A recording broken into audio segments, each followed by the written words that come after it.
자, 그러면은 이제 뭐 사실은 구분은 없고요. 2부지만 여전히 고스트 인 더 쉘에 대해서 이야기를 해보도록 하죠.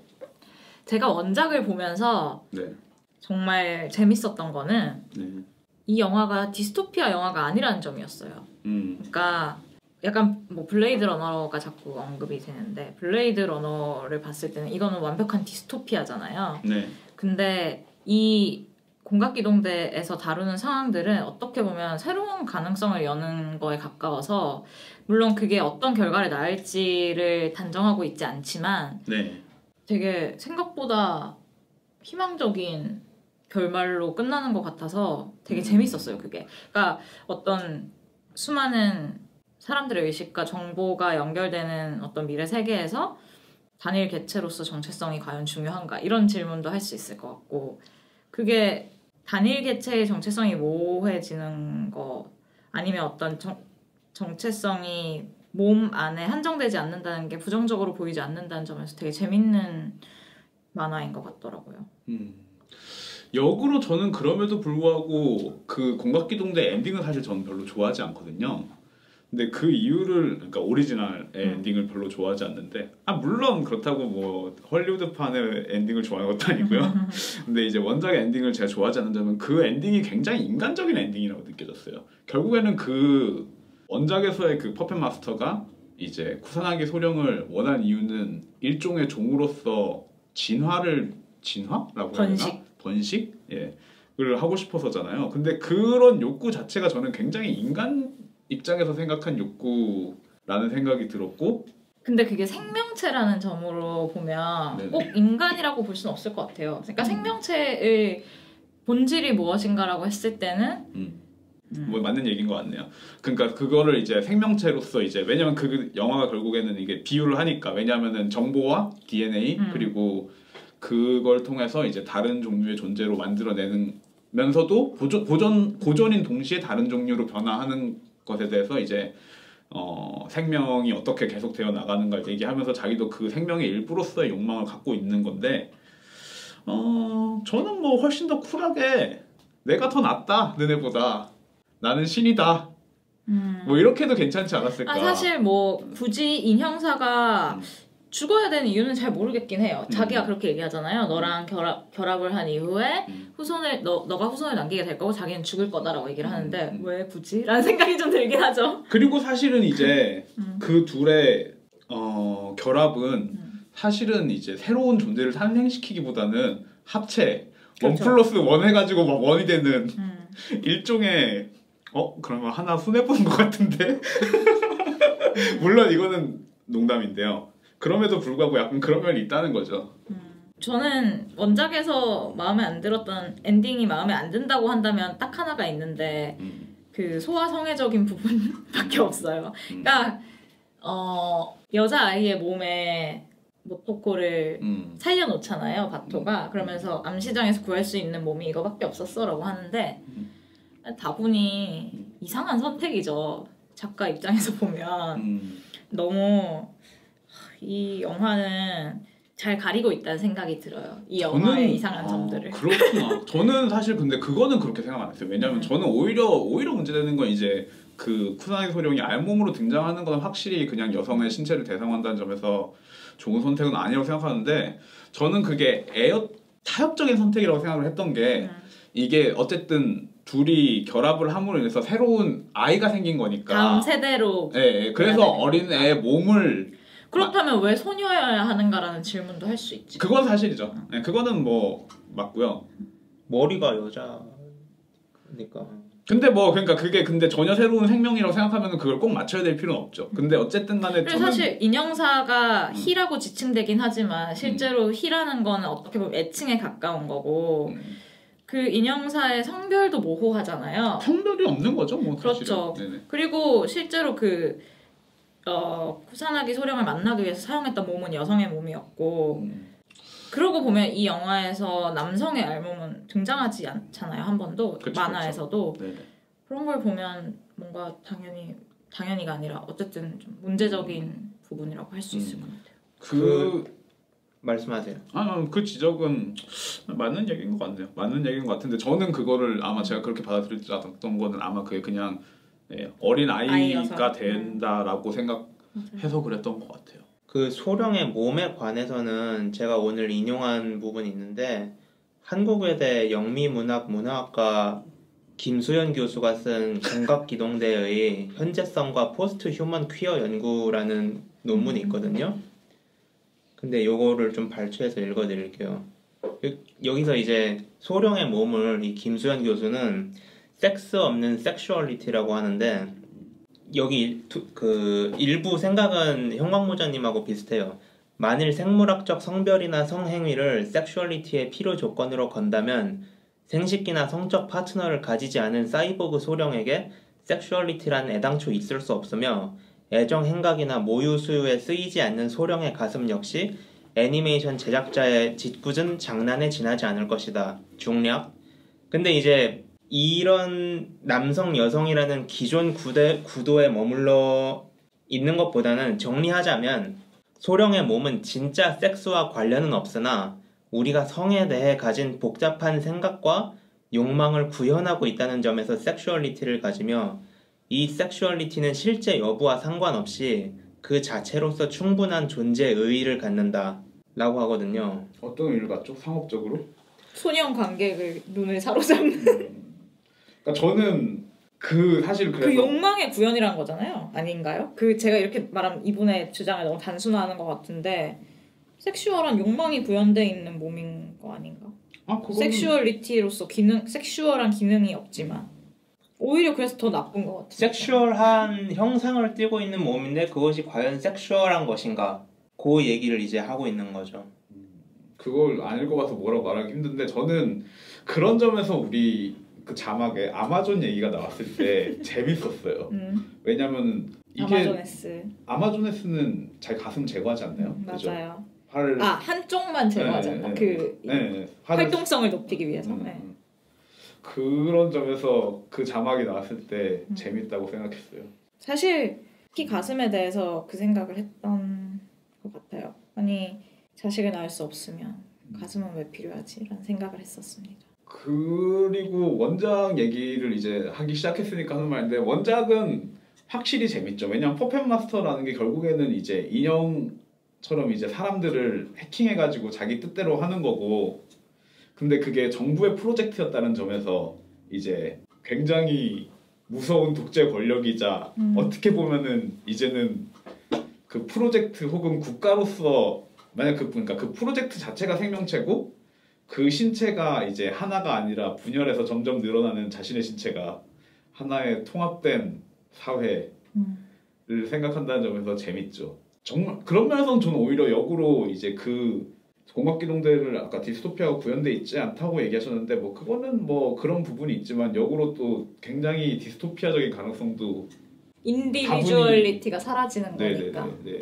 그런 면에서 굉장히 다분히 디스토피아적인 면이 있다고 생각을 해요. 그러니까 저는 개인적으로 이게 부정적이지 않다라고 하는 해석에 동의한다는 건 아닌데 무슨 말이야? 그러니까 그런 집단적인 정체성, 종으로서의 정체성, 그게 인간이든 아니든 이라는 거를 부정적으로 바라보지 않는다는 게 제가 그걸 똑같이 부정적으로 바라보지 않는다기보다는 좀 재밌는 생각이잖아요. 그렇죠. 그리고 그게 실제로 어떻게 보면 그럴 수도 있다는 생각이 들었던 게 저는 인터스텔라 보면서 비슷한 생각을 했었는데 인터스텔라를 물론 이제 가족의 멜로드라마를 탈을 썼지만 저는 그게 인간이 종으로서 어떻게 생존하는가에 대한 얘기라고 생각하는데 거기서 보면 이제 아빠가 딸을 지키고 딸이 다시 할머니가 돼서 아들을 지키듯이 아빠를 지키고 막 이런 게 영속적으로 계속 일어나는 걸 보면서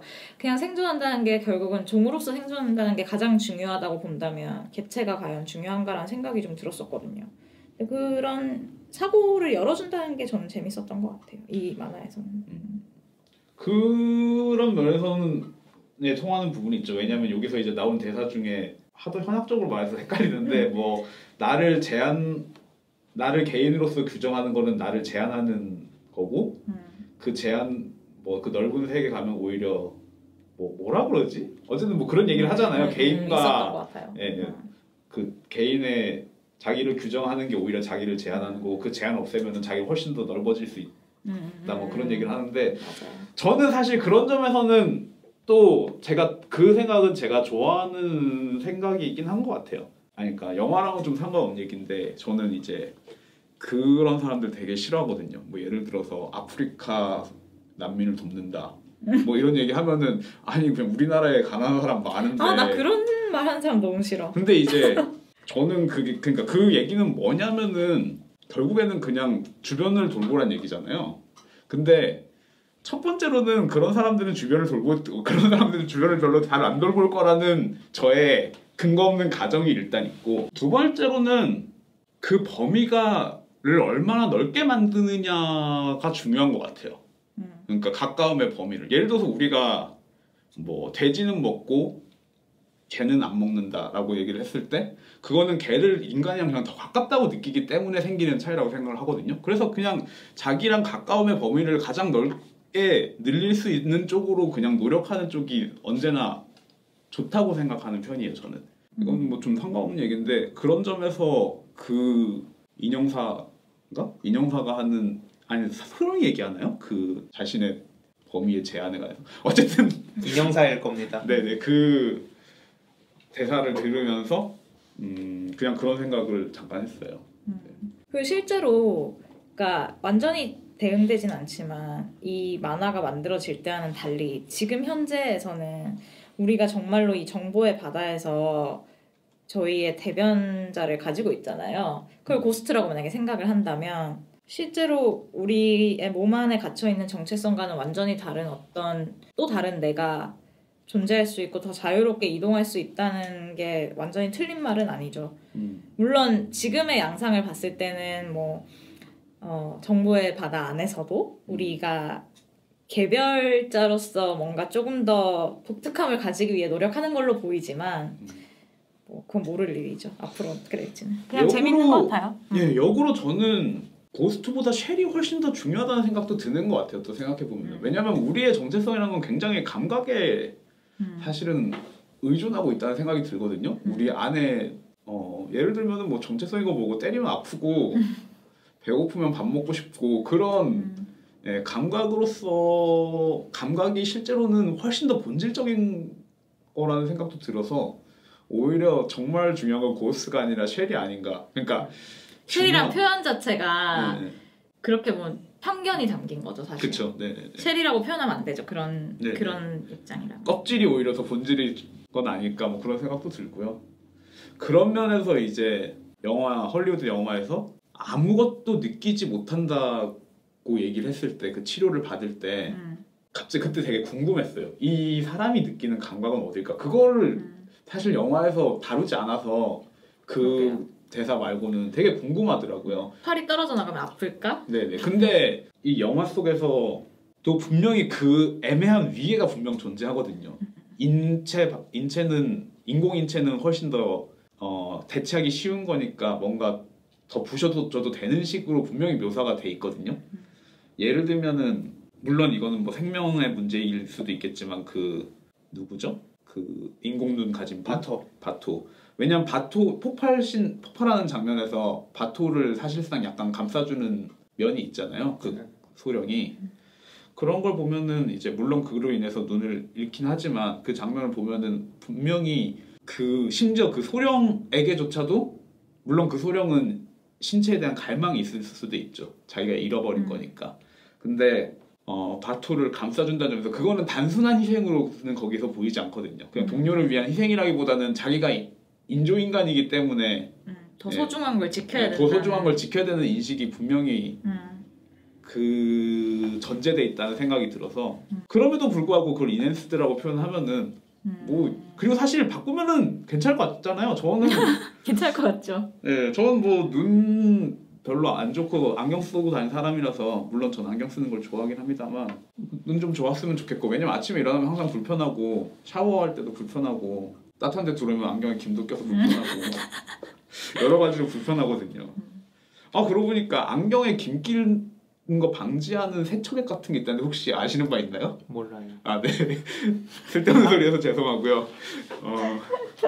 사실 그 감각 때문에 제가 아까 창녀를 찾아가는 대신에 밥을 먹으러 갔어야 됐다고 하는 거죠. 왜냐면은 공각기동대 애니메이션을 보고 저는 밥 먹는 장면이 굉장히 인상 깊게 다가왔거든요. 원작이 아니라 SAC 얘기를 하는 건데 두 번이 나와요. 한 번은 그 국과 과장이 자위대 관계자인 쿠보타라는 사람을 만나서 라멘을 먹는데 포장마차에서 맛있겠다. 빨리 하고 먹으러 가죠. 쿠보타는 라면을 다 비워요. 근데 이 아라마키 과장은 라면에 손을 안 대거든요. 아까 제가 말씀드린 것처럼 거기 나오는 등장인물들이 의체화가 얼마나 됐는지 나오지 않거든요. 설정상 아라마키도 전내화만 했고 의체는 아닌 걸로 이제 설정이 돼 있는데 모르는 일이죠. 그래서 음식을 먹고 안 먹고 즐길 수 있느냐 없느냐 거기서 그 감각, 인간성 그런 게 많이 드러난다고 생각을 하고 그리고 이제 쿠사나기 같은 경우에는 뇌 빼고는 다 의체화돼 있잖아요. 네. 근데 SAC 후반부에 가면은 전투식량을 먹는 장면이 나와요. 건빵 같은 건가요? 약간 바 같은 거 네. 막대기로 돼 있는 걸 먹는데 그래서 감각이 중요하다. 예. 그쵸. 근데 그 소화는 너무 복잡한 감각이라서 구현이 실제로는 만약에 이런 사이보그를 만든다면 없을 먹지 것 같아요. 않게 네. 만들겠죠. 네. 그냥 먹는 신용은 하게끔 할 수 있겠지만. 그래서 어드벤처 타임의 비모를 보면은 먹는 신용만 하거든요. 어드벤처 타임이라고 애니메이션이 있어요. 비모. 제가 항상 영업하는. 그래서 비모는 이렇게 비모는 약간 게임보이 같이 생긴 캐릭터인데 검색해 보시면 BMO라고 검색해 보시면 나오고 비모 캐릭터는 항상 먹을 때 이제 그냥 자기 유리창 입 있는 데다가 음식을 이렇게 하면은 이렇게 맛있네 하면서 씹는 척 하는데 이제 유리 쪽으로 이렇게 음식이 이렇게 흘러내리는 그런 캐릭터죠. 비모 너무 슬퍼. 근데 걔는 게임보이 같이 생긴 걔요? 네네네. 근데 제가 아까부터 얘기하고 싶었는데 사이보그랑 로봇은 이제 다르잖아요. 이 안드로이드도 다르고. 네네네네. 사실 어떻게 다른지 크게 잘 모르겠네. 그 로봇은 완전히 그냥 만들어진 그 로봇이고 게이샤 같은 로봇. 예. 게이샤 같은 경우에는 안드로이드. 안드로이드. 인간 형태를 딴 건 안드로이드라고 해야 AI가 되고. 돼 있는. 그쵸. 인조인간은 인간 형태인 거고 예. 안드로이드는 인간 형태를 땄는데 로봇인 거고. 아니요. 인조인간은 인조인간이랑 뭐예요? 안드로이드랑 똑같은 거고요. 인조인간은 이제 뭐 생체로 된 걸 수도 있죠. 근데 안드로이드는 기계고 사이보그가 이제 일부는 사람이고 일부는 이제 인핸스드 기계인 거를 사이보그라고 하죠. 그래서 로보캅 같은 경우에는 이유식 같은 걸 먹어요. 생체 부분을 유지하기 위해서. 밭도 같은 경우도 눈이나 뭐 혹시 또 다른 부분이 더 있을 수도 있겠지만 아무튼 일부가 기계화되어 있는데 그는 먹을 수 있잖아요. 사람이니까. 그렇죠. 맥주도 먹고. 그쵸. 맥주도 마시고. 그러고 보면은 굉장히 속상한 게 이게 발달이 돼도 내가 너무 부정적인가? 저희가 이제 이런 세상이 오면은 되게 생명 연장이 유리할 것 같잖아요. 인공 장기 같은 것도 쓰고 인공 팔도 쓰고 하면서 근데 저는 이런 걸 보면 이런 얘기를 지금 하면서 느끼는 게 이것도 분명히 연식이 있을 거고 단종이 될 거고 자주 교체를 해야겠죠. 그러면은 예를 들어서 내 심장을 예를 들어서 인공 심장을 바꿨는데 너무 연식이 오래돼서 고치려고 갔는데 못 고쳐서 새로운 심장 사야 되고 그러니까 결국은 이게 다 계급 차이라니까요. 너무 속상하네 이거. 그래서 저는 원작에서 그 마지막 장면이 도시의 광경을 멀리서 보여주면서 끝이 나는데 그 도시 풍경이 되게 재밌다고 생각한 게 그 약간 휘황찬란한 그 상하이 같이 생긴 섬이 중간에 있으면 마치 전깃줄이나 핏줄 같은 걸로 연결된 것처럼 그 어두운 슬럼 부분 강가의 땅 부분이 연결된 것처럼 보이는데 그게 마치 슬럼가에서 그런 성매매 여성이 살고 또 되게 인핸스드 할 돈이 없는 사람들이 사는 지역에서 그 에너지를 끌어모아서 가장 가운데에 있는 도시를 밝히고 있는 빛처럼 보여준다는 느낌이 들어서 그렇게 보면 좀 디스토피아 같기도 하네요. 아무튼 그게 결국은 이 도시 디자인에 그 계급차가 반영된 게 아닌가라는 생각이 들어서 재밌었어요. 웹폰 같은 거 좀 그만 만들었으면 좋겠어요. 사이보그 인조인간으로. 그냥 차라리 뭐 인조인간 배우 얘기 같은 거 하면 재밌을 것 같은데. 그죠. 인조인간으로 할 수 있는 게 얼마나 많은데 아직도 무기 얘기만 하고 있고 그러니까. 싸울 생각밖에 안 하고. 아 근데 이게 또 역으로 이렇게 다시 생각해 보니까 인간의 노동력이 너무 싸가지고 무기 말고 만들 수 없을 것 같기도 하네요. 예를 들어서 가정부 로봇 같은 거나 만든다고 생각해봐요. 모시고 살아야 돼. 로봇 너무 비싸잖아. 사람 가정부 그러네. 사는 게 싸지. 그러네요. 네. 그래서 대량 생산 기술이 발달할 때까지는 오히려 더 인간이 싸게 되겠죠. 싼 네. 걸로. 이게 어쩔 수 없구나. 웨폰은 어쩔 수 없는 걸로 인정하겠습니다. 현실 이런데 뭐. 뭐 또 하고 싶은 얘기가 있으신가요? 뭐부터 얘기해야 되죠? 아직 많이 남았구나. 그러면은 이런 소소한 얘기인데. 뭐 소소한 얘기도 해요. 그리고 배우 얘기도 하고 싶다고 아까. 그래요. 시간이 딸리니까 배우 얘기 먼저 할게요. 일단 클라이막스 얘기는 먼저 해야 되겠는데요. 저는 일단 굉장히 정말 한심하다고 제일 한심하다고 느꼈어요. 클라이막스는 스파이더 로봇 나오는 그 장면이죠. 네. 예. 그거는 이제 원작에서 명백히 따온 장면이잖아요. 거기까지는 오케이. 그 악역 이름이 쿠제였던 것도 오케이. 그 둘이 있던 집에 갔더니 히데오랑 모토코라고 하트 이렇게 예. 벽에 예. 하트 아니었나요? 제 눈에는 하트로 보였어요. 근데 다시 한번 X표 아. 뭐 영어로 돼 있잖아요. 심지어 맞아요. 뭐 그것도 오케이. 아니 나 근데 그 장면 내 기억에서 지워버렸어. 진짜 너무 진짜 어려웠죠. 나 지금 얘기 들으니까 갑자기 기억났네. 혹시 전뇌화 되신 거 아니에요? 근데 저는 사실은 제 기억 조작을 잘하는 것 같아요. 기억 삭제를 동의한다 이러면서 제 기억 근데 저는 정말 근데 제가 좀 문제가 있어요. 그러면서 저는 제 기억하고 싶은 거 확실히 기억하는 인간이라 가지고 저희가 손에 쥐어드렸네요. 기억하기 싫은 걸. 그러니까 어떻게 이럴 수가 있어. 히든 피겨스도 같이 지어드리고 네. 아무튼 자꾸 히든 피겨스 얘기하지 말라고 까먹었는데 죄송합니다. 아무튼 그래서 이제 근데 쿠제랑 둘이 몸이 박살나잖아요. 쿠제랑 소령이. 근데 쿠제가 기어가잖아요. 소령 옆으로. 그래갖고 둘이 나란히 눕잖아요. 그걸 옆에서 비추는 측면샷에서 정말 탄식을 했습니다. 어떻게 이럴 수가 있나. 원작이랑 완전 똑같은 구도잖아요. 그게. 네. 둘이 이제 측면샷이 있었는지도 몰랐어요. 나란히 누워서 이제 서로를 보는데 그걸 측면에서 찍어요. 완전 원작에 있던 샷을 그대로 가져온 거죠. 실사 영화에. 왜 그러냐 이거죠. 저는 거기서 이상한 생각이 든 게 마치 그 기어가는 장면부터 해서 나는 원작에서 이 샷을 찍어야 되니까 빨리 모토코 옆으로 기어가야 돼 이러고 카메라 딱 설치하고 배우가 감독님 이 샷에서 제 위치 여기 맞죠? 이러고 슛 들어간 것 같단 말이죠. 영화를 보는 게 아니라 뭔가 예능을 보는 것 같았어요. 그 순간. 근데 옆에 가서 무슨 얘기하죠 걔네? 기억이 안 나네 진짜. 원작에서 이제 원작은 기억이 나요. 원작은 기억이 그러니까 나요. 그 얘기를 할리우드 영화는 무슨 얘기하죠? 설명을 하려는 게 제가 원작에서는 둘이 나란히 누워서 나랑 합쳐져서 네트에서 새로운 존재가 되자 이러잖아요. 영화에서는 약간 개인적인 얘기. 나랑 같이 네트로 가서 자유롭게 살자. 합치자는 얘기가 아니라. 그쵸. 근데 그건 이제 쿠제와 인형사의 차이일 수도 있겠네요. 그러니까 그거는 당연히 쿠제와 인형사의 차이죠. 왜냐면은 인형사는 그 프로젝트 몇이더라? 뭐 2501 어쨌든 그 프로그램으로서의 생명이잖아요. 사실 실체가 있는 바디가 아니잖아요. 사실은 네트워크 속의 생명이라는 존재 문제, 생명의 문제, 뭐 그 생명이라고 불러야 될지 뭘 불러야 될지 생명체, 라이프 폼.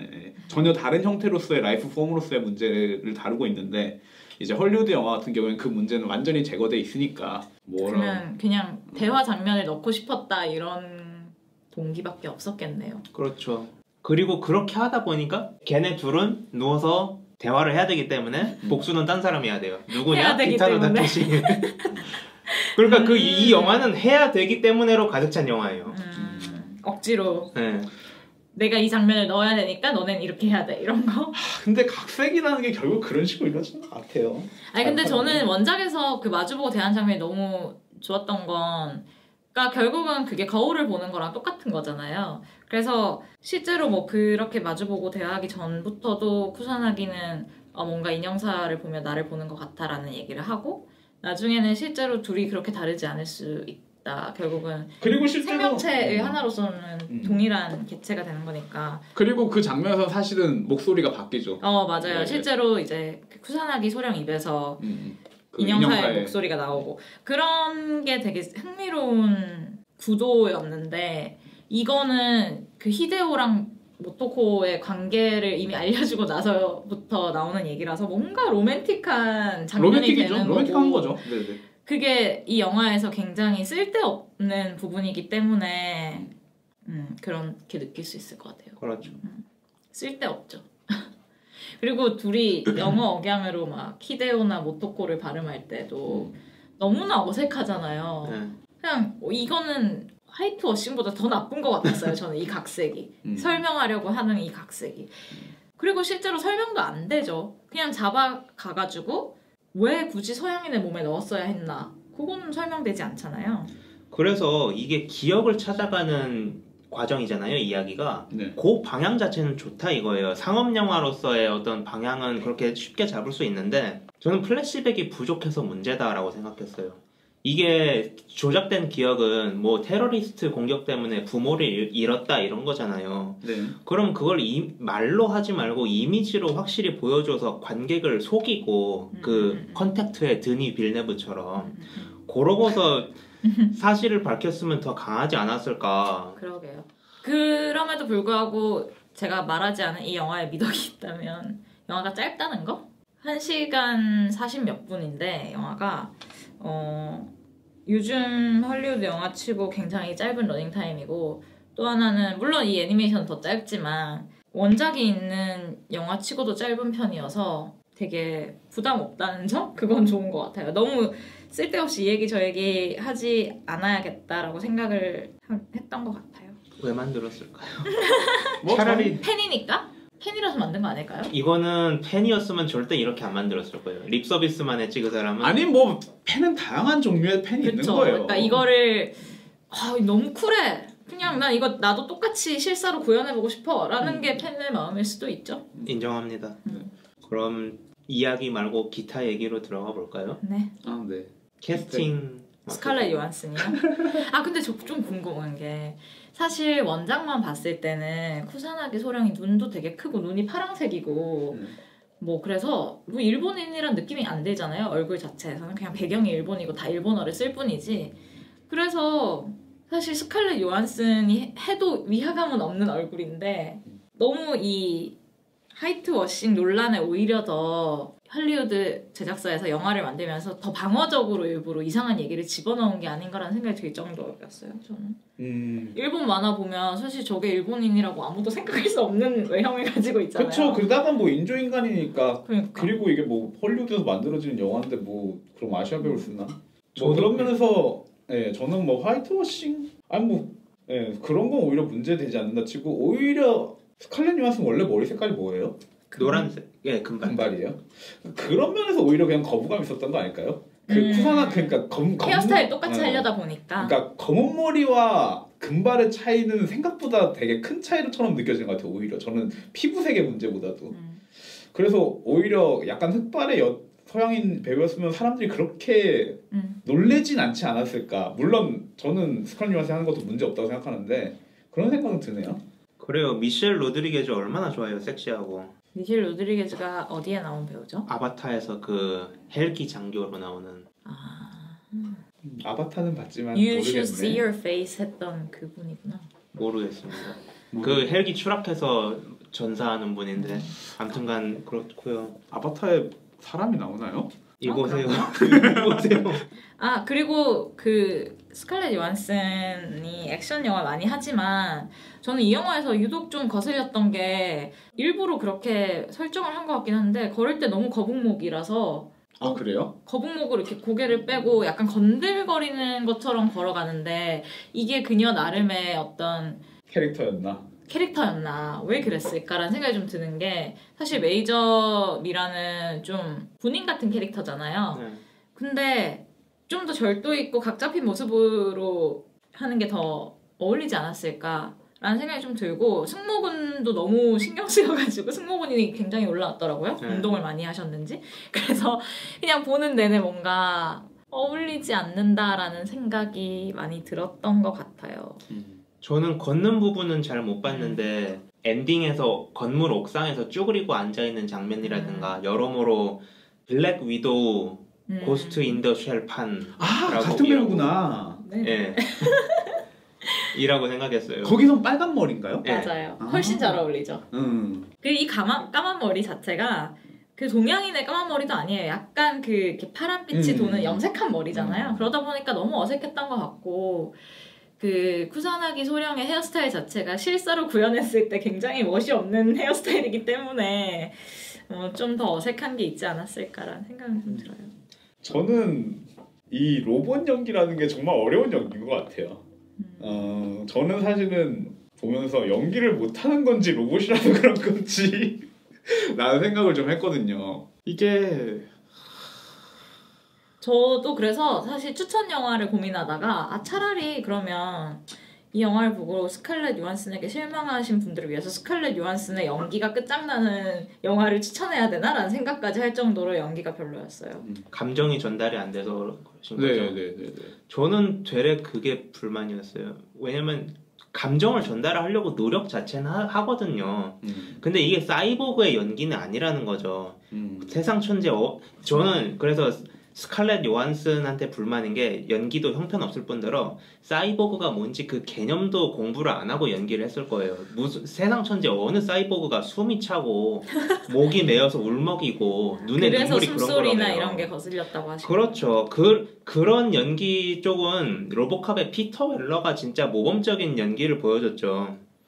근데 역으로 감정은 느낄 수도 있는 거 아닌가요? 아니 감정 표현은 그래야 경계가 모호하니까. 그래요. 감정을 느껴도 그게 표현이 인간적인 표현이 그렇죠. 아니어서. 제가 아까 말씀드렸잖아요. 그 오프닝 시퀀스에서 어디까지가 소령의 몸인지 까발려주는 게 이런 게 문제라고요. 그걸 안 보여줬으면 여기서 얼굴은 소령 거니까 그렇게 숨이 막 차도 괜찮아 이렇게 설명할 수 있지만은 그게 말이 안 된다는 거죠. 그 오프닝 시퀀스를 보여주고서 이렇게 감정 표현을 한다는 거는. 로보캅 같은 경우에는 사실 그 피터 웰러의 얼굴 자체도 인조 가죽으로 만든 가짜지 진짜 얼굴이 아니거든요. 그래서 이제 머리 뚜껑을 벗으면은 입술에 그 빨간색 빛도 없어지는 거고 숨도 안 쉬고 눈도 안 깜빡이고 그러는 건데 스칼렛 요한슨의 이 소령 사이보그 연기는 틀려 먹었다는 거죠. 잘못했네요. 그 다음은 누구를 갈까요? 준비해오신 걸 쭉 얘기하시면 됩니다. 기타노 다케시 차례입니다. 다케시 왜요? 다케시 너무 좋아해서 저는 일단 그 사람 영화를 한 번도 안 봤고요. 뭐 이거는 제가 과감히 고백을 하고 아무 느낌도 안 났어요. 저는 그 생각은 했으니까 이게 원래 기타노 다케시 스타일이 그렇잖아요. 되게 맥락 없어 보이게끔 대사를 하고 그러는데 그게 그 사람의 영화에서는 효과적일 수 있는데 여기선 좀 안 어울리긴 하죠. 이 영화에서는 잘못된 선택이죠. 근데 모르겠어요. 저는 그냥 다케시 팬이라서 그냥 다케시가 나오는 것만으로도 좋았고요. 다케시가 나빴다기보다는 다케시를 캐스팅한 게 잘못이었죠. 그냥 뭔가 아이코닉한 일본인 배우를 넣고 싶었던 것 같아요. 그건 맞는 것 같아요. 왜냐면 이거 확실히 산업적인 측면에서 오히려 이해가 더 잘 되는 요소가 이 영화에 사실 굉장히 많거든요. 예를 들어서 그 아까 말했던 그 머리도 사실 일부러 푸른색을 넣지 않았겠어요? 그 영화 애니메이션도 약간 푸른빛 맞아요. 남색에 가까운 머리 색깔이었던 것 같고 그 다음에 뭐 다케시 같은 경우도 약간 일본의 좀 대표적인 배우니까 사실 세계적으로 유명한 그래서 이제 좀 더 나이가 있고 무게감이 있고 그래서 뭐라 그러지? 일본의 원작의 팬들을 조금이나마 회유할 수 있는 일종의 라인으로서 캐스팅하지 않았을까 그런 생각도 사실 좀 들고요. 근데 웃긴 게 원작의 아라마키 과장은 약간 인텔리적이고 협상의 대가 막 이런 식인데 인맥도 넓고 기타노 타케시는 마피아 보스 같잖아요. 야쿠자 같은 좀, 느낌이 조금 있죠. 예. 총격전도 엄청 뻣뻣하지 않았어요? 뻣뻣하다. 근데 저는 그 다케시는 사실 그러니까 이게 제가 영화는 자꾸 분리해서 생각하는데 다케시는 뻣뻣한 게 매력이에요. 그냥 그게 그러니까 아이콘이죠. 아이콘. 그 상황이랑 맥락이랑 좀 관계없이 그냥 약간 자기 멋대로 하는 것 같은 느낌이 나는 그래가지고 캐스팅 자체가 잘못됐다. 기타노 타케시 탓이 아니다라고 느끼는 게 저는 이 영화가 블록버스터라기보단 저예산 영화 예산을 굉장히 아껴서 촬영했다는 생각이 들어서 그래요. 사실 그 티켓 파워 가진 사람이라든가 포스터에 나오는 사람도 스칼렛 요한슨 한 사람이고 그 조연을 맡은 바토 역에 필로우 아스백이 아세요? 몰라요. 요한슨하고 이 사람 커넥션이 있어요. 릭 배송의 루시에서 루시를 안 봤어요. 저는. 거기서 이제 이 사람이 마약 드러그 딜러로 나오는데 루시를 이제 그 마약 사이클로 올가매는 양아치 애인으로 나와요.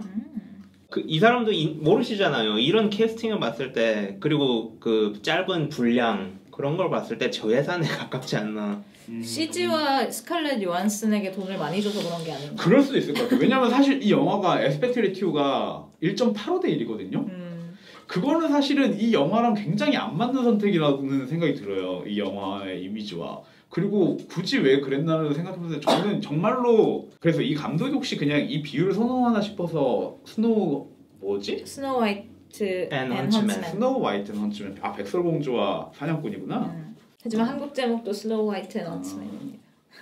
어쨌든 백설공주와 사냥꾼의 화면비를 찾아보니까 2.45대 1이더라고요. 예산의 차이. 근데 그 예산의 차이라는 생각은 별로 안 드는 것 같기도 하고 저는 어쩌면은 이게 정말 이 양반이 급하게 옮기기 바빠가지고 공각기동대가 1.85대 그러니까 오리지널 만화가 1.85대 1이거든요. 그래서 이거를 그냥 그대로 땄나 싶기도 하고 사실 그대로 따온 장면도 많으니까요. 근데 문제는 이 양반이 그대로 따려면 그대로 잘 따야 되는데 잘 못 딴다는 거예요. 그 장면 중 일부가. 예를 들어서 왜냐면 실사와 애니메이션은 비율이 다르잖아요. 그러니까 그 화면비가 아니라 그 모든 안에 내용물의 비가 다른데 그쵸. 그걸 똑같이 옮겨올 수가 없죠. 네네. 그것도 그렇고 쉘이라는 게 사실은 굉장히 여러 층이 있잖아요. 예를 들어서 이 전내 안에 고스트와 전내 쉘이 가장 1차적이겠지만 그 안에 이제 나의 바디로서의 쉘도 있는 거고 그 다음에 내가 속한 기관으로서의 쉘이 있는 거고 내가 속한 나라로서의 쉘이 있고 그 다음에 그냥 배경으로서 내가 사는 도시로서의 쉘도 있는 거고 이 모든 게 다 사실 다 일종의 쉘인데 그런 면에서 이제 두 영화 다 공간 도시를 묘사하는데 어쨌든 어느 정도 노력을 쏟고 있단 말이죠. 그리고 예를 들어서 가장 인상적인 장면 같은 경우 하나가 특히 애니메이션에 강조되는 장면은 이 여자가 사실은 이것도 굉장히 인위적인 장면인데 이제 일어날 때 보면은 창문이 스크린처럼 안에 내부 창문으로 등장하잖아요. 근데 거기서 보면 이제 그 도시 같은 이미지들이 명확하게 선으로 보이는데 이 영화에서는 그냥 그런 것들이 하얗게 그냥 화이트로 블러돼 있어요. 그 노출차 때문에 밖이 훨씬 밝아가지고 그런 그 창문을 통해서 배경 도시가 제대로 보이지 않는단 말이죠. 그런 걸 보면은 형태는 따왔지만 막상 오히려 더 중요한 그 창문이 있었던 이유라거나 더 중요한 것들은 의외로 무시해버린 게 아닌가. 놓치고 그냥 너무 그냥 이미지만 그대로 따오는 것 같아서 속상한 부분이 있죠. 요 속상한 부분 관련해서 이득을 본 사람이 있는데 바로 디즈니예요. 이게 드림웍스에서 제작을 했잖아요. 네. 그리고 이제 배급을 원래 디즈니랑 하기로 되어 있었는데 파라마운트로 옮겼어요. 근데 이게 문제가 생겨서 옮긴 게 아니라 배급 계약 자체가 전속 그 배급 계약이 2015년까지였어요. 디즈니하고 드림웍스 사이에. 근데 그게 만료가 돼서 파라마운트로 넘어간 거거든요. 근데 디즈니 입장에선 잘 된 게 지금 미녀와 야수랑 경합을 하고 있잖아요. 박스오피스에서 고스트 인 더 쉘이랑 잘 됐죠. 짐 하나 덜고 자기네들 건 지금 돈 많이 벌고 있고. 근데 뭐 그렇게 얘기하기에는 디즈니랑 했으면은 개봉이 옮겨졌겠죠? 아니면 뭐 둘 다 돈을 잘 벌 수도 있고. 그러니까 개봉 옮겨져서 둘 다 돈을 잘 벌. 그럴 수. 자기 작품끼리 경쟁을 시키고 싶진 않을 테니까. 네. 그리고 저는 토구사 역할에 대해서 굉장히 할 말이 많아요. 토구사 역할은 누구죠? 원작에서 아시아인 파트너. 리볼버. 리볼버 아저씨. 원작에서 아시아인이라고 하니까 웃기네요. 다 아시아인인데. 하지만 이해했어. 네. 네. 그 양반이 유일하게 신체 바디가 없는 의체화가 안 된 사람. 의체화가 바디가 없다고 하니까 인형사 같네. 마침 그 캐릭터 설정을 먼저 얘기하려고 그랬어요. 그런데 이제 원작에서의 토구사도 전뇌화는 이루어져 있잖아요. 그래서 마인드 그쵸. 이거 국내 자막에서도 마인드 커뮤니케이션이라고 하나 봐요. 커뮤니티들을 보니까. 그래서 그냥 마인드 커뮤니케이션이라고 할게요. 그래서 마인드 컴이 가능한데 토구사도 이 영화에서의 토구사는 그런 게 묘사가 안 돼 있던 걸로 기억을 하고, 그리고 이 원작에서의 토구사는 이 초인들이 모여있는 국가에서 나 혼자 의체가 없는 평범한 인간이다. 나의 역할은 무엇인가 하는 리볼버도 그렇고 자기 역할을 고민하는 그런 깊이가 있는데, 여기서는 나는 몸이 다 인간이어서 자랑스럽다 하면서 비아냥거리잖아요. 굉장히 깊이감 없는, 비중도 상당히 팍 줄어버렸죠. 그렇죠. 그리고 액션도 참 이게 그래도 이제 이 공각기동대 이론으로서 전뇌화되어 있다. 이게 그리고 전뇌화가 보편화되어 있다는 걸 보여주는 게 또 토구사인데, 마인드컴을 하잖아요 원작에서. 근데 이제 식당에서 밥 먹다가 총격전을 벌이는 후반부 장면을 보면 이어폰을 끼고 교신을 듣고 있다는 거죠, 그 과장한테서. 그것도 좀 깨고, 그리고 총격전 자체도 굳이 토구사뿐만 아니라 다른 총격전들도 그 옛날 서부극처럼 아까 말씀하신 것처럼 주인공 절대 안 맞고 총 늦게 빼도 다 잘 맞고 그런 좀 유치하죠. 그리고 사실은 원작에서 토구사를 보면은 이제 차에 타고 지금 미주사랑이 말한 것 같은 대화를 하죠. 왜 내가 여기 있냐고 하니까 했는지 그 왜 소령한테 나를 국가로 데려왔냐. 그렇게 물어보면 그 소령의 대답이 그거잖아요. 그 뭐라 그러더라? 네가 인간이라서 뭐 이런 요지. 네, 그래서 인간이라서 그러니까 뭔가 다른 선택을 할 수 있다는 가능성, 약간 그런 것에 대해서 사실 얘기를 하거든요. 그리고 그 다른 선택에 대한 가능성은 결국에는 나중에 인형사와의 결합을 통해서 만들어낸 새로운 종의 가능성이랑 사실 연결이 된다고 생각을 해요. 물론 그 사이에 갭이 좀 있긴 하지만 어떤 식이 될지 이들도 자신의 결합을 통해서 어떻게 될지 모르는 거잖아요. 그 안에서의 랜덤에 대한 열망이 있거든요. 기계에서 벗어나서 생명으로 가고 싶어하는 그 관계는요. 합리성이 재밌죠. 왜냐하면 기계이기 때문에 합리성에 거슬리고 싶은 거예요. 그 역방향으로 나아가고 싶은 그러한 욕망이 분명히 원작에는 존재하죠. 네, 여기서의 토구사는 그게 아니라는 것이고, 인물 관계가, 캐스팅이 일단 꼬였고 인물 관계가 꼬이고 연출 자체, 내러티브 자체도 꼬였는데, 희한하게 아라마키 과장하고 후반에 헬기를 떨어뜨리는 저격수, 그 아저씨 한 번밖에 안 나오거든요. 제대로 나오는 게. 그 이름이 사이토인데, 아라마키하고 사이토 역할은 일본인 배우를 연기를 시켰어요. 근데 그래서 일본어로 얘기를 하잖아요. 근데 토구사는 정작 싱가포르인을 캐스팅을 했단 말이죠. 그럼 이름을 바꾸든가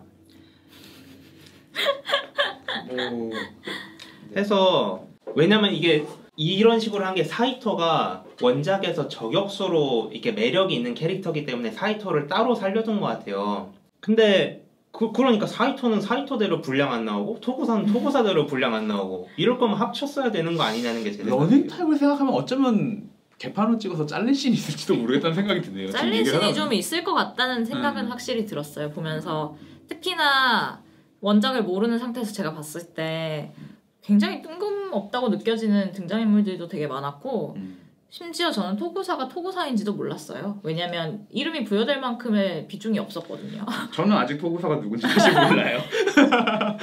그래서 캐스팅 얘기를 해야 되는데, 이 배우가 본명이 응친한 또는 이제 영화 크레딧으로 올라갈 땐 친한이라고 이제 올라가거든요. 싱가포르 출신이고 경력이 20년이 넘어가요. 동안이시네요. 네, 다크나이트랑 이제 제가 많이 말씀드렸지만 마르코 폴로 넷플릭스 시리즈에서도 나오고 그러셨거든요.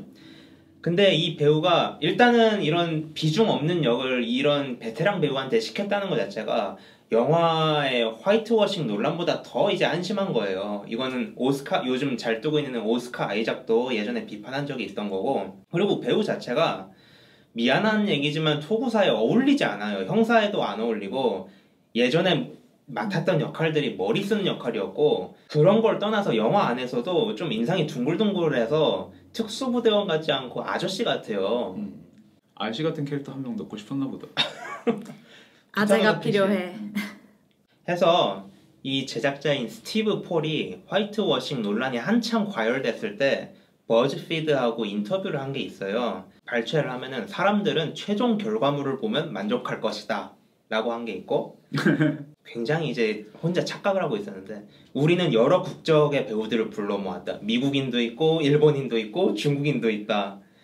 나는 원작이 일본만의 얘기가 아니라 전 세계에 해당하는 이야기라고 생각한다. 그래서 이러한 다국적 캐스팅이 옳은 길이라고 믿는다.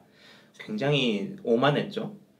단순히 다국적 배우를 캐스팅하면 다국적인 미래를 구현할 수 있을 거라는 굉장히 단순한 생각에 기초한 캐스팅이겠네요. 심지어 하지만 주연은 그냥 미국인이고. 그렇죠. 토모코, 모토코. 모토. 그 일본 이름 말할 때마다 너무나 위화감이 들어서 너무 이상했어요. 굉장히 그래서 아까 두 분이 이 영화를 만든 사람들이 기획을 하면서 화이트워싱에 대해 방어적으로 나가느라 이상한 내러티브를 집어넣은 것 같다고 말씀을 하셨잖아요.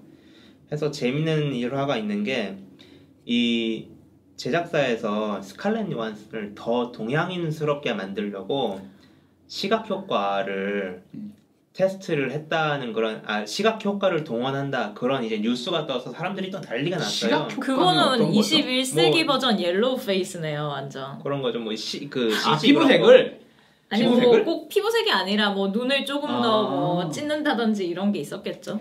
예, 해서 그거를 보도한 게 스크린 크러쉬라는 매체인데 또 파라마운트에서 변명을 해서 엑스트라를 대상으로 테스트를 했을 뿐이다. 진짜 시대에 뒤떨어진 발상이네요. 근데 이제 사실은 이게 우리가 이제 영화를 보니까 완전 반대였잖아요. 화이트워싱이 아니라 그러니까 제가 오리엔탈리즘이죠, 오히려. 예, 암튼 이제 꼬일만 했다. 노답이네요, 이 얘기를 듣고 보니. 저는 그냥 복잡한 감정이고요. 글쎄요, 뭐 모르겠어요. 근데 애초에 고스트 인 더 쉘에 대해서 화이트워싱 얘기를 할 이유는 별로 없는 것 같아요. 제 생각에 오히려 이게 뭐 어차피 주인공은 뭐 사실 인간의 몸을 가지고 있는 게 아니고, 그리고 사실 고스트 인 더 쉘은 국적 불명이라고 해도 원작은 사실 일본 얘기예요. 그 배경은 일본이거든요, 분명히. 제가 봤을 때 물론 뭐 홍콩 느낌도 좀 나고 도시 자체는 홍콩을 모티브로 만들었다고 하더라고요. 그렇지만 과거와 미래가 섞여 있는 도시. 그렇지만 뭐 그 곳은 분명 어쨌든 아시아의 국가고 나가서 그냥 일본이라고 저는 생각하거든요. 그래서 굳이 뭐 미국을 옮겨오면은 그냥 오히려 완벽하게 미국을 구현해서 새로운 작품을 만들어 볼 생각을 하는 것도 좋았을 텐데 그냥 옮기는. 그러니까요. 그래서 그냥 옮기는데 급급한데 이게 문제인 거죠. 그러니까 그냥 작품을 옮기는데 만드는 사람이 미국인이고 미국에서 만들다 보니까 배우는 미국 사람을 쓰고 그냥 그러면서 이제 빠그라지기 시작하는 균열이 생기는 거죠. 그러니까 자기가 리메이크로서 할 수 있는 한계를 명확히 인지하고 시작했었어야 되는 프로젝트라고 생각하는데 그걸 못한 거죠. 그리고 실제로 그 오리엔탈리즘이 있는 사람이 만들었다고 보여지고 그거에 대해서 비난을 피해가긴 힘든 작품이라는 생각이 들어요, 저는. 오리엔탈리즘도 좀 지대로 하던가요. 블레이드 러너에서 그 비 오는 날에 음식 파는 일본인은 얼마나 또 나름 느낌 있잖아요. 무슨 게이샤 홀로그램 광고 띄운다고 다 오리엔탈 느낌이 난다고 생각하는지. 하지만 전 게이샤 로봇이 좋았습니다. 네. 그나마 좀 재밌는 부분이었던 것 같아요. 그럼 좋은 각색 얘기를 할까요? 아니면 다른 얘기를 할까요? 각색 얘기는 근데 각색이라는 게 사실 각색? 리메이크? 이걸 뭐라 불러야 될지 사실 잘 모르겠어요. 뭐 시나리오를 옮기는 건 각색이었고 어쨌든 이야기를 새롭게 짜는 건 각색이라고 생각했을 때 원작이 있는 영화를 만들 때 어쨌든 사람들이 원작을 망치지 말고 그대로 잘 옮겨야 된다라는 식으로 얘기를 하는 사실 관객이 많다고 생각을 해요. 근데 그거는 환상에 가까운 것 같아요. 저는 그런 일은 일어나지 않고, 왜냐면은 예를 들어서 저는 이 원작을 만약에 정말 컷을 그대로 만들어서 구현해냈다고 쳤을 때 그 영화는 정말 개판이었을 거라는 생각이 들거든요. 왜냐면 사실 이게 작품이 가지는 일단은 장르가 가지는 특징도 연출에 영향을 미치고 그리고 그 안에서 이미지나 분위기가 갖추는 특성도 영향을 미쳐가지고 사실 예를 들어서 원작 만화를 보면은 사실 이걸 영화로 그대로 옮기기에는 말이 너무 많고 사실은 대화로 거의 가득 차 있는 만화책에 더 적합한 네네네. 이야기죠 사실. 네네. 만화책도 아니고 사실 비주얼 노벨 약간 오히려 약간 맞아요. 그런 느낌의 거든요. 물론 이거는 제가 일본 만화를 너무 제네럴하게 말하는 거긴 하지만 어쨌든 약간 그런 종류의 애니메이션에 가깝거든요. 그래서 이거를 만약에 정말 그대로 옮겨졌더라도 문제다. 여전히 개판이었을 거라고 사실 저는 생각을 하거든요. 근데 저는 그 뭐 각색이든 리메이크든 할 때 그대로 옮길 거라면 왜 만드나라는 생각을 해요. 그러니까 결국은 그대로 옮겨서도 안 되는 거고. 그렇죠. 그게 두 가지 면에서 안 되는 거죠. 하나는 그대로 옮겨서도 안 되고 옮길 수도 없는 거죠. 그렇죠. 네. 그런 거죠. 그래서 이 영화가 정말 뭘 목표로 했었는지를 잘 모르겠어요. 돈을 목표로 했어요. 그렇죠. 모든 영화는 사실 근데 모든 영화라고 하면 좀 그렇구나. 어쨌든 대부분의 이제 스튜디오 영화는 돈을 목표로 하는데 그렇다면 왜 이 이야기를 선택했는가라는 질문이 남죠. 저는 그래서 드림웍스가 대체 왜 이거를 판권을 샀는지 검색을 해봤는데 전혀 못 찾았어요.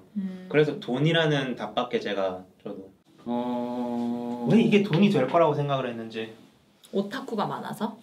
부정적인 의미의 오타쿠가 아니라 정말 이거가 개봉하면 돈 주고 보러 갈 사람들이 많으니까 그거에 기대서 그러니까 했다고 고정된 밖에. 팬층이 일단은 좋든 싫든 확인을 하기 위해서 보러 갈 거라는 생각이 있었을 것 같기도 하고요. 그리고 역으로 그런 의미에서는 결국에는 그 여성의 신체를 본다는 그쵸. 자극적인 요소가 자극적인 요소가 이 영화엔 분명히 꽤 있고 그 트레일러로도 대대적으로 광고를 했죠. 네네네. 그래서 사실은 이 원작을 봤을 때는 근데 확실히 굉장히 자극적인 그리고 뭐 웨스트월드도 나오는 판인데 이런 얘기를 사람들이 좋아하나 보다라고 생각해서 그냥 뭐 판권을 사서 만들자라고 했을 수 있겠죠. 그 웨스트 월드라고 하면 시리즈 HBO 드라마를 왜냐면 그 웨스트월드의 오프닝 크레딧 시퀀스를 보면 이거에서 완전히 영향을 받은 것 같이 보이거든요. 우유같이 생긴 액체를 통해서 형체가 3D 프린터처럼 이렇게 만들어지는 그런 장면이 거의 똑같은데 영향을 얼마나 주고받았는지 알 수 없지만 왜냐면 웨스트월드도 굉장히 최근 드라마이기 때문에 근데 주제도 거의 비슷해요. 이 할리우드판 공각기동대와는. 그러니까 웨스트월드는 호스트라고 부르는 인조인간들이 이제 테마파크에 있는 거잖아요. 근데 그들한테 각각 개별적으로 기억을 주입을 해서 어떤 롤플레잉을 시키는 거예요. 서부극을. 되게 재밌는 얘기네. 네.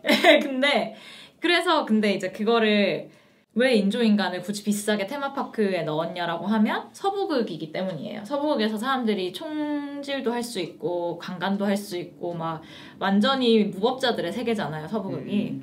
그렇기 때문에 실제로 그 호스트라고 불리는 인조인간들이 총에 맞거나 뭐 강간을 당해서 죽거나 하면 그날 밤에 이제 그 기억을 새로 지우고 또 다른 하루를 다시 시작하게끔 수리를 해서 다시 붙여놓을 수 있게 하는 그런 설정이거든요. 근데 그러면은 결국 조작된 기억으로 인지하는 나 자신과 실제 나 자신이라고 부를 만한 게 있다면 실제 나 자신의 차이는 뭔가 이런 질문인데 이 영화판 블레이드 러너도 비슷한 내용으로 흘러가게끔 수정이 되었잖아요. 그래서 사실 이럴 거면 차라리 웨스트월드가 낫겠다라는 생각도 들었어요. 저는. 웨스트월드는 참고로 조나단 놀란이 이야기를 쓰고 1편인가 감독도 하고 그랬다고 합니다. 저는 자극적인 얘기하니까 최근에 또 명작 애니메이션이죠. 아키라. 그게 실사 영화화 된다 그래서 검색을 했는데 차라리 자극적인 거 좋아하면 아키라를 하는 게 낫지 않았나. 아키라를 이미 누군가 샀었겠죠. 그렇죠. 워너브라더스. 이게 감독이 조단 필이 하기로 됐는데 네 들었어요. 네, 참 대단한 것 같아요. 이 사람 코미디언으로서도 성공한 사람이고. 근데 겟아웃 혹시 보셨어요? 아직이요. 전 봤는데 그 굉장히 극찬까지는 아니지만 어쨌든 칭찬을 많이 받아가지고 저도 이제 코미디언이 어떤 데뷔작을 만들었길래 이렇게 칭찬을 받나라고 궁금해져서 보러 갔는데 생각보다 그냥 그래요. 연출도 그냥 그렇고 여기에서 사실 공각기동대랑 비슷한 장면이 하나 있어요. 이럴 수가. 그 겟아웃의 내용을 잠깐 얘기를 하면 이제 흑인 주인공이 백인 여자친구의 부모님 집에 놀러 가서 주말을 보내는 내용인데 그 내용 중에 이제 여자친구의 엄마가 체면을 걸거든요. 그러면 그 어두운 심연으로 빠져들어요. 근데 그게 마치 그 푸사나기 소령이 심연으로 빠져드는 것과 비슷한 식의 이미지로 전개가 되는데 그게 어쩌면 조던 필이 일본 애니메이션의 팬일 수도 있고 알 수 없는 일이네요. 그 장면의 연출을 어떻게 평가하십니까? 저는 왜 다이브라고 해서 진짜 물에 빠져야 되지? 라는 일차원적인 분노를 금할 수 없었습니다. 근데 제가 얘기한 거는 애니메이션의 연출과 비슷했어요. 그래요? 약간 TV 화면처럼 네. 그게 아득하게 보이고 자기 네. 시선이 그 어두운 심연으로 이렇게 가라앉는 듯한 느낌이 비슷한 느낌이었는데 사실 근데 겟아웃은 또 실사고 하다 보니까 조금 어색하긴 해요. 뭔가 꼬인 것 같은데 저는 공각기동대 영화 얘기한 건데. 그러니까 제가 겟아웃에서 공각기동대의 연출과 비슷하다고 했던 건 네. 애니메이션을 얘기한 거고 이제 이해했어요. 마음에 안 든다는 거는 영화 네. 얘기하신 거죠. 그래서 제가 그 부분은 근데 원작을 모르고 봤을 때 네. 그냥 그런가 보다라고 생각했었어요. 저는 다이브의 개념 자체를 저는 몰랐기 때문에. 그러면 이제 슬슬 마무리를 해야 될 것 같은데 그렇네. 추천 영화로 넘어갈까요? 네. 저는 사이보그는 이런 거다 하면 뭐 로보캅을 보시라 그렇게 추천을 하고 싶은데 이 영화를 보고서 로보캅을 추천한다는 거는 로보캅에 대한 예의가 아니고요. 네. 예전에 우리 개그 콘서트 코너 중에 로보캅이 있었잖아요. 거기 연기하는 그 코너가 여기서의 스칼렛 요한슨보다 훨씬 낫습니다. 그 개그 콘서트를 보시고요. 여기까지는 거의 반 농담이고 비슷한 영화를 보시려면은 똑같이 망한 거긴 한데 샤를리즈 테론 주연의 이온 플럭스를 보세요. 그거는 진짜 제3의 공간, 제3의 세계를 배경으로 한 SF 영화인데 적어도 요거보다는 세계관이 어떤 세계인지 정확히 파악이 되거든요. 나름 그 기승전결도 있고 일단 그렇습니다. 저는. 저는 저희가 이제 보통 녹음을 좀 늦게 그러니까 저희가 녹음하는 시간이랑 여러분이 들으시는 시간은 약간 차이가 있거든요. 그래서 오늘이 4월 1일이에요. 그래서 이제 만우절이자 장국영 씨의 기일이기도 하죠. 그래서 저는 영웅 본색을 추천하고 싶고요. 이제 당년정이라는 주제가가 돋보이는 이 영웅 본색은 알고 보면 노래 불러주실 건가요? 아니요, 노래는 안 부를 거고요. 네. 그럼 각자 찾아서 들으시면 되고 고스트 인 더 쉘이랑 굉장히 흡사한 영화라고 말하고 싶고요. 저는 영웅 본색이 굳이 이유를 갖다 붙여보자면은 이제 진실에 대해서 아무것도 모르는 경찰로 장국영이 마치 소령처럼 경찰 역할로 등장해가지고 하지만 과거에 실제로 무슨 일이 있었는지 잘 알지 못하죠. 다만 이제 형이 마피아라고 해야 되나? 어쨌든 조폭 같은 일로서 아버지를 잃게 한 일종의 혈연이자 원수로 생각하고 있는데 알고 보면 고스트 인 더 쉘에서도 그 쿠제가 결국에는 일종의 과거에 인연이 있었던 사람이자 동시에 어떤 면으로는 형제기도 하죠. 이 실험체로서의 형제라고 생각할 수 있죠. 그래서 이 형제를 적으로 생각한다는 점에서 영웅 본색이랑 동일하다. 그리고 뭐 그 홍콩의 혼란스러운 거리와 비 오는 날 액션씬 이런 면에서 봤을 때 고스트 인 더 쉘과 쌍둥이 영화로서 영웅 본색을 추천하고요. 네네. 물론 이게 업로드될 때는 만우절과 상당히 거리가 있을 것 같긴 한데 하지만 저는 그래서 고스트 인 더 쉘을 보면서 영웅 본색이 떠올랐고 이거 완전 거짓말이네. 어쨌든 아무 말이나 하신 거죠 지금. 네. 업로드 시기 맞춰서 어린이날에 맞는 그거 하시죠. 이렇게 또 저는 짧게 잠깐 생각을 해봤는데 그냥 제가 재밌게 본 영화 중에 인공지능 이야기가 나오는 건데 이거는 조금 다르긴 하네요. 엑스마키나라는 영화를 추천드리고 싶어요. 엑스마키나는 사실 상당히 재밌고 상당히 흥행할 만한 요소를 가지고 있으나 크게 성공하지 못한 2년 전에 나온 SF 영화인가요? 인데 아니 크게 성공하지 못했지만 그래도 뭐 전 세계에 퍼져 있어서 쉽게 볼 수 있는 작품이니까. 그렇죠. 네. 그리고 거기서 알리샤 비칸들의 AI 연기도 굉장히 좋았고 그 영화에서 로봇들이 보여주는 행동 양식이 더 인간 같기도 하거든요. 근데 그런 부분이 좀 인간과 기계의 경계를 허문다는 점에서 되게 재밌는 질문을 던지는 영화라서 보면 재밌는 것 같아요.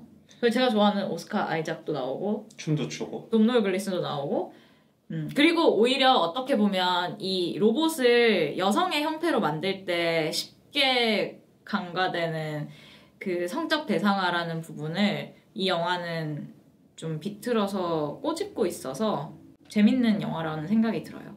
네.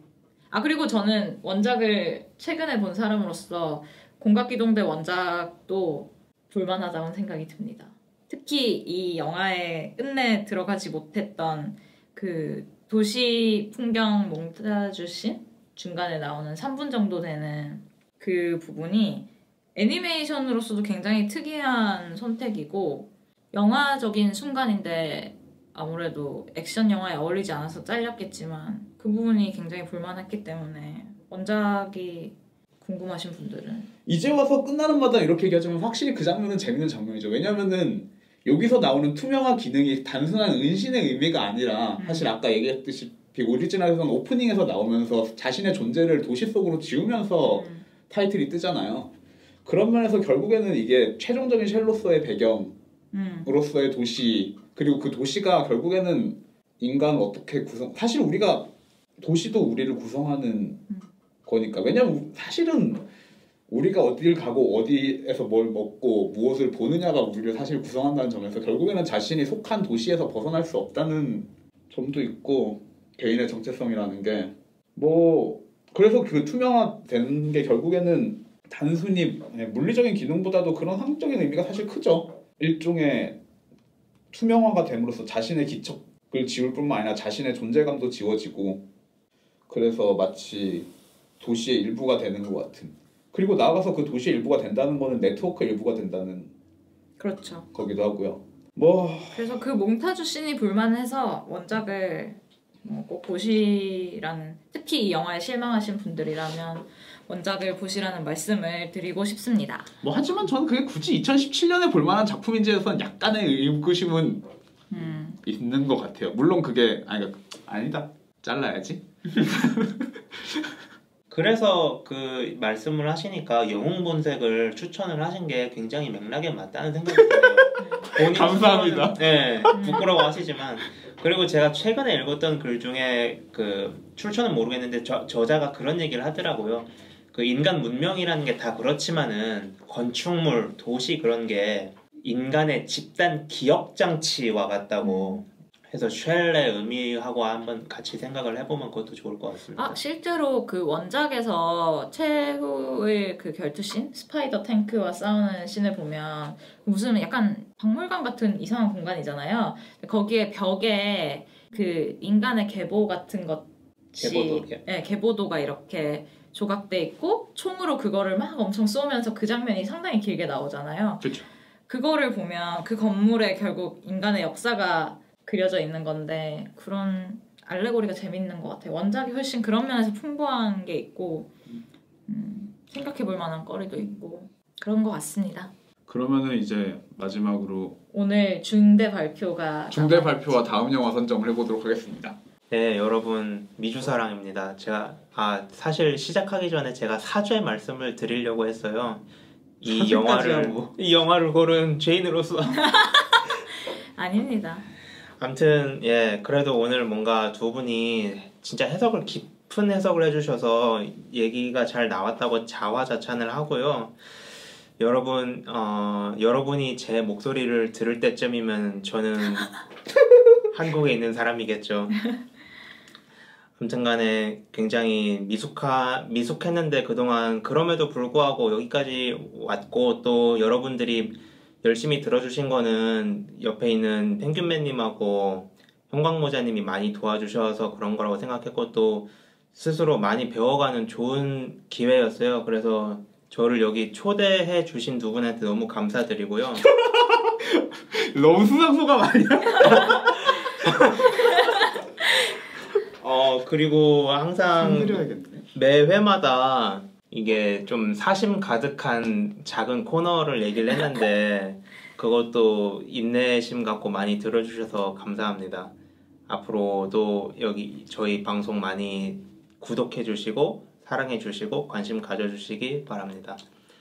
뭐 그러니까 저희가 갑자기 소감을 말씀하셔가지고 저희 미주사랑님께서 이제 개인적인 사정으로 인해서 네네 저희와 헤어지게 됐습니다. 그래서 저희는 뭐 생이별. 네 슬프게도 네네 그래서 당분간 미주사랑님은 이제 다음 녹음부터는 함께 하기 힘드실 것 같고 저희가 가끔씩 전화 연결을 통해서 뭐 게스트로서 할 수 있지 않을까. 네. 그래서 뭐 다음부터는 어떻게 될지 모르겠어요. 아마 저희가- 형광고자랑 저랑 둘이 싸울 수도 있고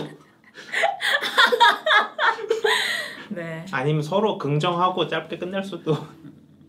아니 저 싸우려고요.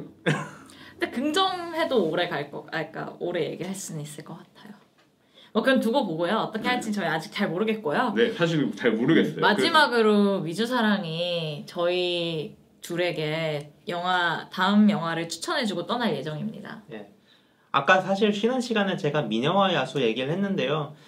다시 얘기를 하다 보니까 겟아웃을 보고 이제 분석을 하는 게 더 의미 있지 않을까 하는 생각이 드네요.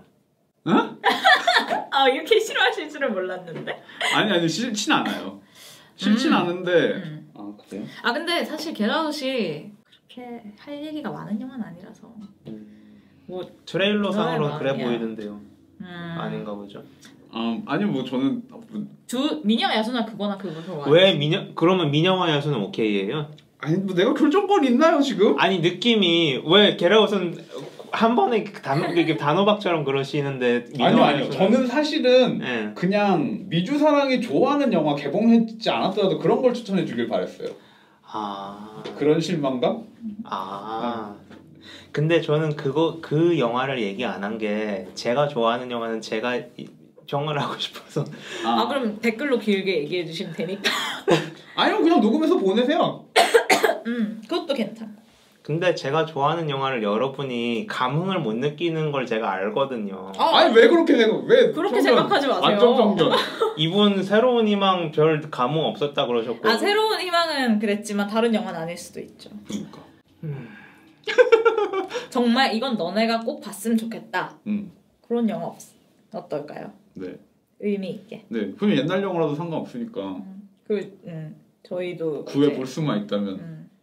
좀 더 스타워즈보다 다른 영화를 사랑하는 나은 인격체가 되길 바라며 스스로 나중에 말씀드리는 것으로. 네. 그러면은 이거는 비밀로 다음 편을 기대해 다음 편을 기대해 주시고요.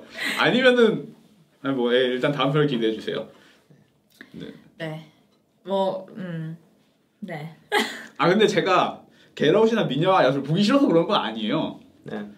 조금?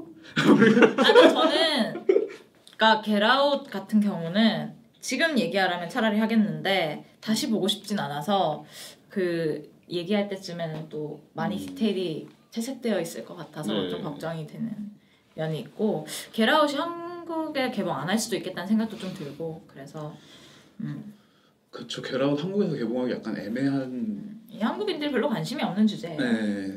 영화고 미녀와 야수는 원래는 저는 이제 추천 안 드리려고 했는데 그 재밌는 얘기는 뭐예요? 미녀와 야수와 관련 아까 그 배급 얘기 디즈니 미녀와 야수로 돈 벌고 있다 해서 뭐 평도 좀 좋은 것 같아 보이고 해서요. 제가 편견이 있는 것 같아서 아까 각색 얘기랑 연결이 되는 부분이 있죠. 그러니까 정말 애니메이션의 실사화에 충실했다라는 평을 듣고 있더라고요. 그러고 보면 재밌죠. 미녀와 야수 같은 것도 생각해 보면은 사실은 이제 굳이 영화가 아니라도 이야기에서 생각해 보면은 남자는 다른 종류의 존재가 되는 경우가 많고 여자는 다른 종류의 존재가 여자가 되는 이야기가 많은 것 같아요. 아닌가? 잘라야지. 잘라야지까지 꼭 넣어주시기 바랍니다. 뭐 소원이라면은 넣어드리죠. 네. 소원은 여자친구의 소원이 짱이고요. 소원이라는 사람이 있는 거죠? 네. 난 곡 제목인 줄 알았는데. 저는 그 생각을 갖다가 사실 소원이라는 곡 제목 있을 수 있죠. 있을 수 있는데 너무 90년대 스타일인가? 늙었네. 네, 그럼 여기서 저희는 마무리를 하도록 하겠습니다. 미주사랑의 앞날의 축복을 빌어드리며 파이팅. 감사합니다. 전 영화 시작해서 이만.